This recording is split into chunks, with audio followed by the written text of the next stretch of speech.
On this episode of You Make the Call, we have a potential targeting penalty on Jerry Mixon Jr., the three-star football recruit, as he tackles Sacred Heart's prep star quarterback Mitchell Taylor. So look at the film, you make the call, tell me what you think.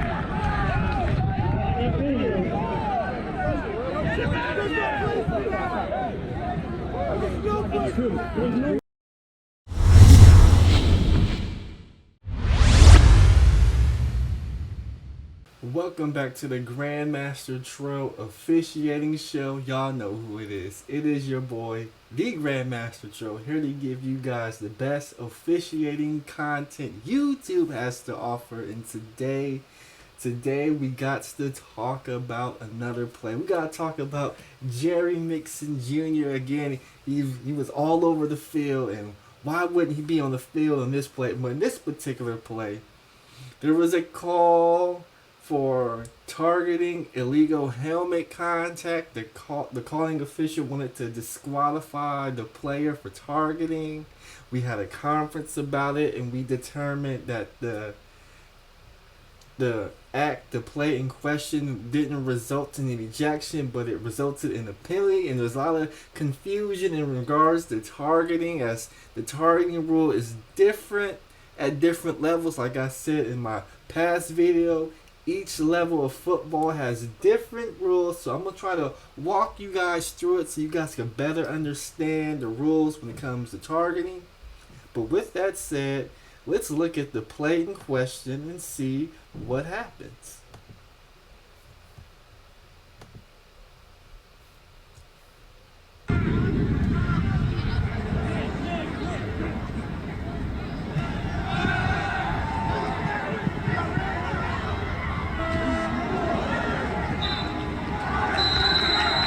So right here, we see the play. It's a pass play. You hear the defense, Sacred Heart prep, they yell pass. So I got to back up. I'm looking at my receivers as they're running their routes. And as the quarterback scrambles up to middle, I got to find blocks to watch for holding, block in the back. And then three-star recruit Jerry Mixon Jr., who's flying all over the football field. He's rallying to the football, and he comes and he delivers a hit to the quarterback. We see the line judge throw a flag. Already, I had a good idea of what he threw the flag for, as Jerry Mixon Jr., he did take aim and he hit the quarterback high. But let's go back to the film and let's see the conference and let's see what the referees talked about.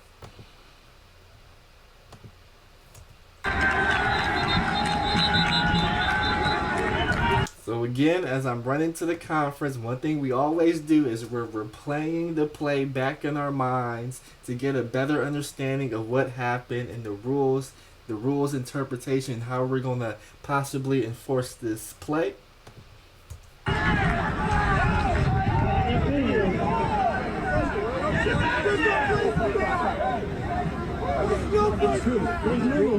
Okay, so we're going to extend they'll have one run time down. We have helmet. So he said helmet to helmet contact. From my angle, I didn't see the helmet of Jerry Mixon Jr. make contact with the quarterback, but let's listen to the conversation. We also heard the Whitehead say, because as you heard during the play, the horn sounded the end of the period, and we all know that a period cannot end on a defensive penalty that's accepted.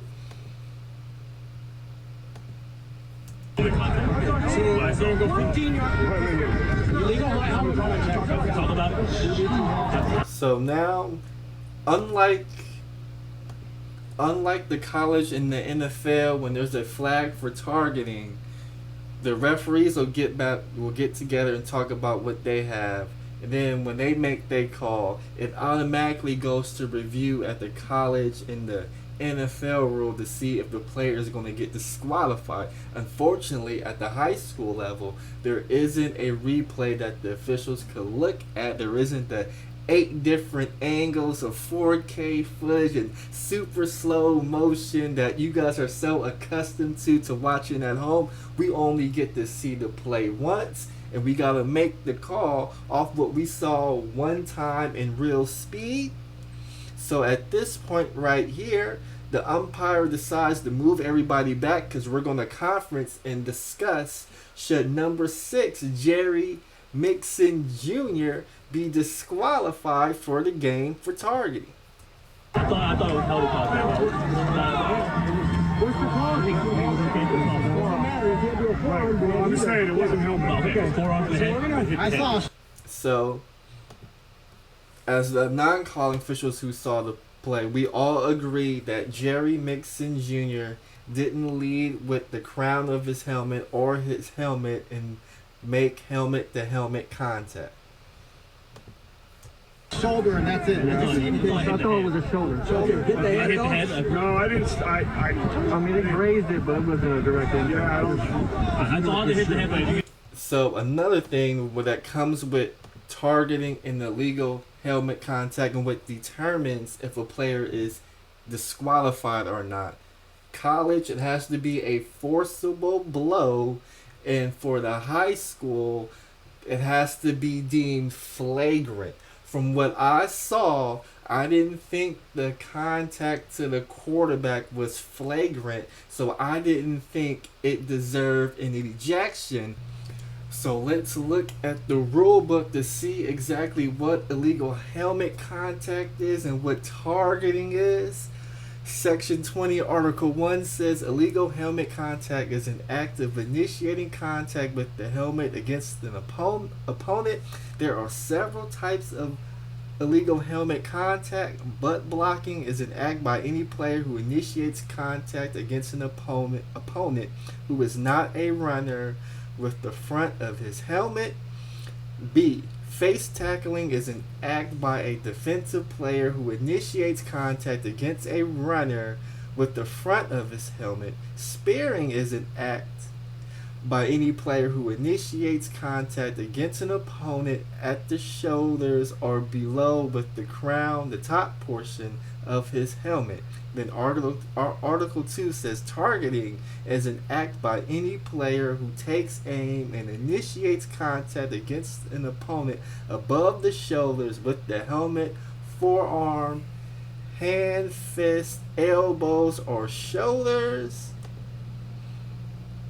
And then we go to initiate illegal contact, butt block, face tackle, or spear. It says note illegal helmet contact may be judged by the game official a flagrant act.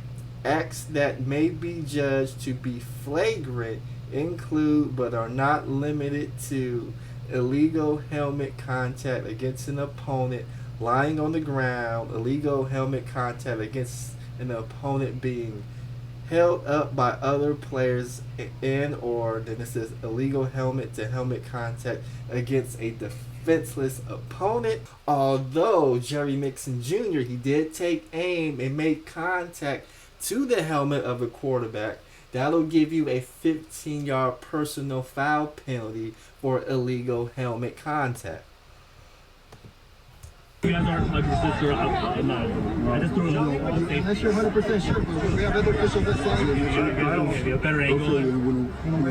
I will agree with you guys in way. I wouldn't call it illegal helmet contact, but Okay, you could call. did you have some helmet? Did you have something hit to the head? Yes. Okay, so then we're going to have half the distance go. No, 15 yards. We're going to get one on time down. It was him to the head? Yeah, what number? Coach, off the field, please. Thank you. What number? So we all know Sacred Heart Prep, you know, they want Jerry Mixon Jr., the 3-star football recruit, to be disqualified because he was a terror out there on the football field, making plays everywhere, offense and defense. So they want him disqualified. Who was on this side?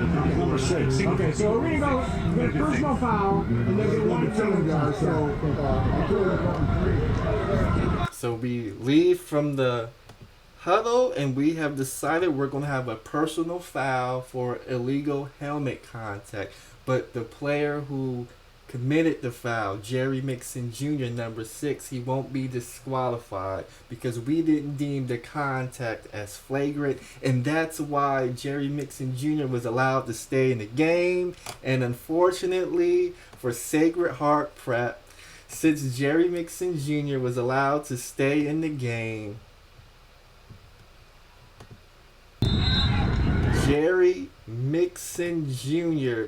ended up throwing the game-winning touchdown pass in the 4th quarter. So that was a critical moment, because if Jerry Mixon Jr. would have been disqualified on that play, well, this play would not have happened.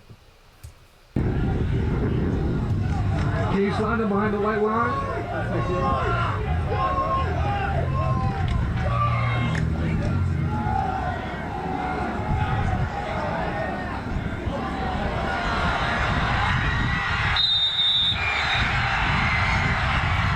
And that's how Sacred Heart Cathedral Prep ended up winning the game. It was a blast officiating those two teams. They are well coached. They got a lot of talent, and I wish them both teams luck going forward in the season. But y'all know who it is. It is your boy, the Grandmaster Troll. Let me know in the comment section what you thought. Would you have ejected Jerry Mixon Jr.? Would you have let him stay in the game? But with that said, y'all know who it is. It's the Grandmaster Troll.